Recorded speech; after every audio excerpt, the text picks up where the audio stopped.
Hi everyone. So today I'll cover a very important topic, exam module.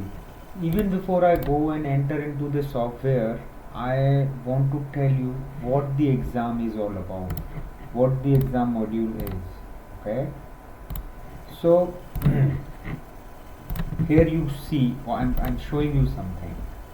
Now, when we want to understand what is assessment structure, what is grade detail और वो कैसे apply की जाती हैं, I think that concept is not clear. So you try and see मतलब क्या है assessment structure, चीज क्या होती है. You see here, this is the exam, this is the subject called English. English को हम एसेस करेंगे. इंग्लिश सब्जेक्ट के अंदर हर बच्चे को टर्म 1 और term 2, this is full year में 8 बार एसेस कर रहे हैं. 1 2 3 6 बार एसेस कर रहे हैं. I am sorry, 1 2 3. तो वो बोलते हैं टर्म 1 में हम FA1 लेंगे, FA2 लेंगे और एक समेटिव असेसमेंट लेंगे. FA1 is formative assessment 2, summative assessment 1. इसी तरह से टर्म 2 को formative assessment 3, 4 and SA2. Correct, summative assessment 2. यानी कि पूरे साल को पहले दो हिस्सों में बांटा. एक हिस्से में FA1, FA2, SA1, दूसरे हिस्से में FA3, FA4 and SA2. And तो जब हम वहाँ अपना असेसमेंट स्ट्रक्चर बनाते हैं तो हम यही कहते हैं कि मेरा कोई एक स्ट्रक्चर है, उसे साल में मैं ऐसे बांट रहा हूँ दो हिस्सों में और हर हिस्से में FA1, FA2, SA1, FA3, FA4, SA2. Now जरूरी नहीं है कि हर क्लास के हर सब्जेक्ट को हम इसी तरह से असेसमेंट करेंगे. हो सकता है मेरे, अब जैसे आप देखिए ये कोस्कोलिस्टिक सब्जेक्ट होते हैं, इनका यहाँ पे रिजल्ट कार्ड आप देखेंगे तो ये वैसे एक तो ये ग्रेड में नंबर दे रहे हैं, प्लस इनको इन्होंने किया ही नहीं है एसेस 8 बार या 6 बार एसेस नहीं कर रहे हैं.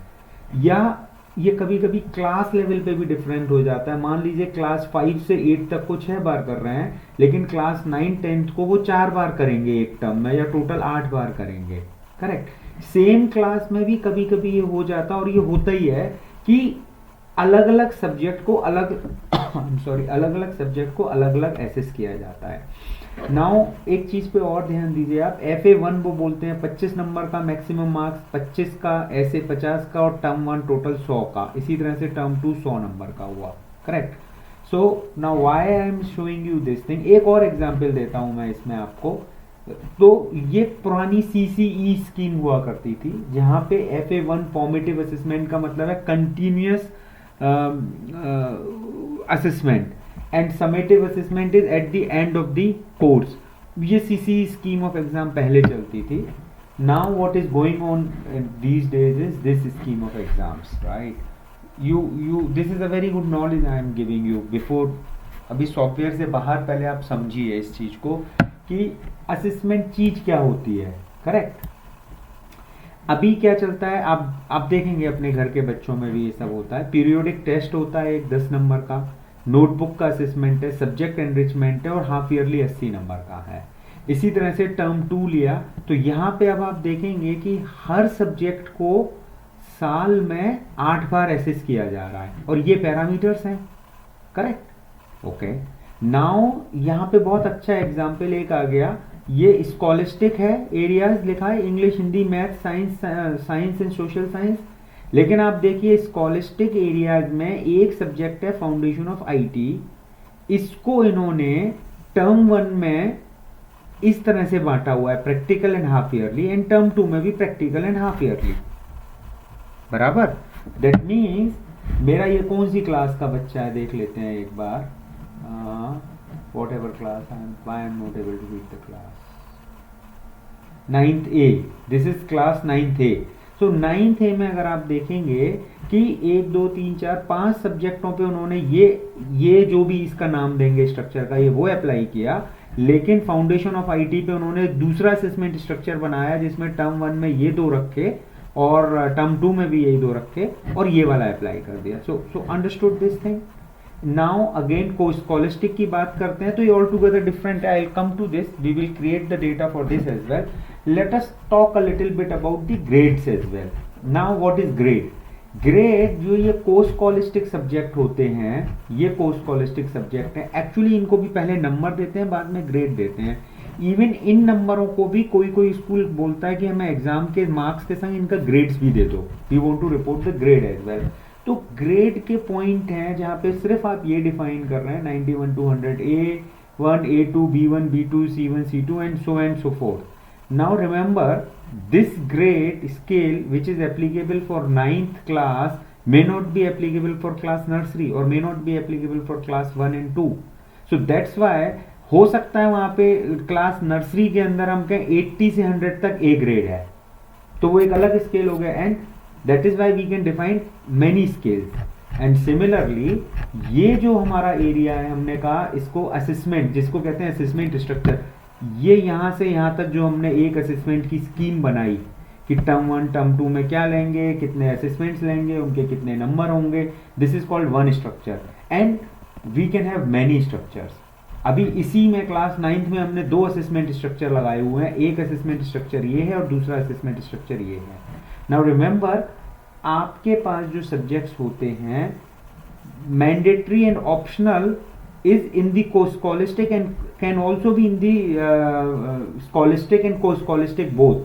So scholastic and co-scholastic by definitions is different, and mandatory and optional, mandatory में जैसे हिंदी है, कई स्कूलों में क्या होता है, language is a mandatory subject, however it is optional as well at the same time, कि आप हिंदी की जगह संस्कृत ले सकते हैं या हिंदी की जगह और कोई लोकल वर्नाकुलर लैंग्वेज भी ले सकते हैं। I hope now this concept is clear to you, what is what. Now let me drive you into my software to make you understand how we achieve the same thing into our software. Right.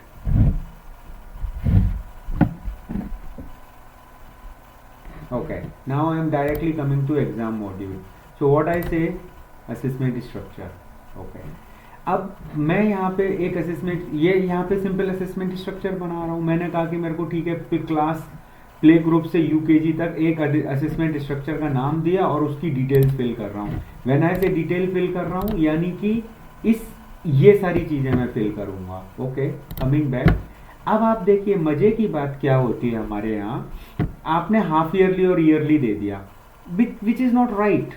अब data थोड़ा सा ना कायदे का बनाना चाहिए हमें। अब term 2 में हमने summative assessment 1 and summative assessment 2 दिया है, स्टिल ये चलेगा 20 और 10 30 नंबर का। ट्राई टू मेक इट 100 और try to make it 50 in both of them, right. Term 1 50 and 100, something is not right in this data, you understand that. मैं weightage बाद में समझाऊंगा, weightage is also very important, but I will come to it later. Okay, now okay, I am coming back. अब मैंने कहा जी मेरे को class 1 से 4 का असेसमेंट स्ट्रक्चर बना रहा हूँ। Let us see this again, what is happening. Term 1 में हमने क्या दे रखा है, हाफ ईयरली एंड ईयरली, और टर्म 2 में हमने क्या दे रखा है जी, summative assessment 1 and 2। You can enter the data, but I would prefer कि if you can make this periodic test, notebook, subject enrichment and half yearly, and number भी ऐसे ही दीजिए 10 5 5 80 10 5 5 80। वाई आई वॉन्ट दिस, ऐसे करने से जब हमारे marksheets बनेंगी तो हमारे को रियल टाइम सिनेरियो आएगा, ठीक है। Make this subject also foundation of IT, उसी क्लास में आप 2 समेटिव असेसमेंट स्ट्रक्चर लगाइए और उसके अंदर ये practical and half yearly, practical and half yearly, try to make this in this manner only, right. Okay, now you understood very well what is assessment structure. Coming to great detail, similarly आप यहाँ पे ये ना मेरे को लग रहा है ओके, यू दिस आपने ये यहीं पे क्रिएट कर रहे हैं, तो ग्रेड स्ट्रक्चर पहले आप यहाँ पे जाके ग्रेड स्ट्रक्चर क्रिएट करते हैं, which this why this is an error, this should not be right. तो you create a bug for us that why this grade structure is an error here, it should not be, we will look into it, exam mark sheet, this is a different thing।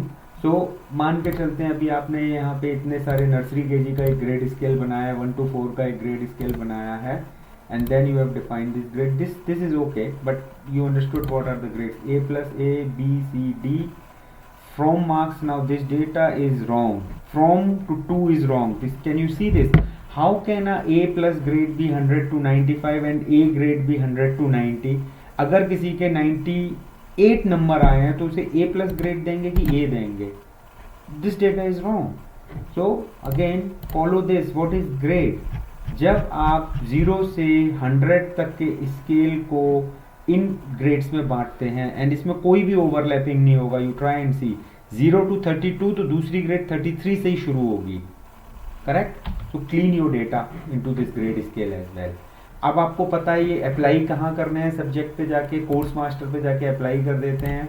Academics में जाएंगे and then you go to course master and on any of the subject you can apply. I am just selecting this suppose class 4, correct? इसमें कोई भी grade लगा सकते हैं और आप कोई भी स्ट्रक्चर लगा सकते हैं. आई वुड सजेस्ट यू कि इसके अंदर कोई एक आईटी या कोई भी एक सब्जेक्ट ले लीजिए. मान लीजिए आपने ये कंप्यूटर साइंस ही लिया, इसकी ग्रेड बदल दीजिए. क्लास 1 to 4 की जगह इसकी दूसरी वाली टाइप की ग्रेड लगाने की कोशिश कीजिए. ग्रेड नहीं, sorry, grade assessment structure. Change the assessment structure. So I hope with this you are now clear about the exam module. Assessment structure क्या होता है, ग्रेड स्ट्रक्चर क्या होता है, ग्रेड डिटेल क्या होती है एंड असेसमेंट डिटेल क्या होती है. Now let us talk about a little bit on this exam question course skill mapping. Okay, so what we say is, I think this skill number sense, problem solving, analyzing, okay, you have made this data fine. And first class है मेरा, इसमें मैंने कोई course एक choose कर लिया, environment science. इसमें critical thinking, this is fine. I think ma'am has done a very nice job. So she has mapped the right kind of skills against the courses. And then what you are simply saying, someone was telling me कि इसमें 50 आता है. So let me tell you why this is 50 at this level. Create one bug. इसके stored procedure में 50 की hard coding है. It has to be dynamic. Just create this bug and assign it to Adi and make it for, we will do this thing hold till feedback, but it has to be recorded. Okay. So what we are simply saying कि हमने मान लिया है कि किसी भी exam में 50 से ज़्यादा क्वेश्चन नहीं होंगे. जब भी यहाँ लोड होगा तो हर बार 50 क्वेश्चंस आएंगे. बट डू रिमेंबर, आपने यहाँ क्या किया, आप इसके हिसाब से देखेंगे तो 17 ही क्वेश्चंस दिए हैं. अब इसकी let me tell you few things which you need to create test cases. जब हम यहाँ पे सेव करेंगे ना, this is wrong in this screen. अगर मेरा क्वेश्चन नंबर नहीं है, स्किल नहीं है, तो max marks it should give an error on saving कि आपको क्वेश्चन नंबर डालना, स्किल डालना इज मैंडेटरी, करेक्ट? इस केस में मुझे यहाँ ऐसा लगता है कि एक सेकेंड, ये सेव कहीं और बड़ा एरर तो नहीं है. Okay, and then I first this sub course half yearly exam के लिए आपने बनाया था मैथ्स, एनवायरमेंट साइंस. ओके, तो हो सकता है क्लास फर्स्ट मैथमेटिक्स था. Very nice. ये डेटा ही रिफ्रेश नहीं होता है. ये तो बहुत बड़ा बग है. इसमें जा ही नहीं रहा क्वेश्चन नंबर, ऐसा लग रहा है मुझे. UKG, right. So create a P1 bug and assign it to Adi today and get it solved. कि इसमें ये सेव क्यों नहीं हो रहे हैं क्वेश्चन नंबर्स हमारे, right? This should be saved. And the other test आपको ये करना है कि क्वेश्चन नंबर और स्किल अगर ये नहीं हो तो message should pop up that you need to have all these 3 are mandatory.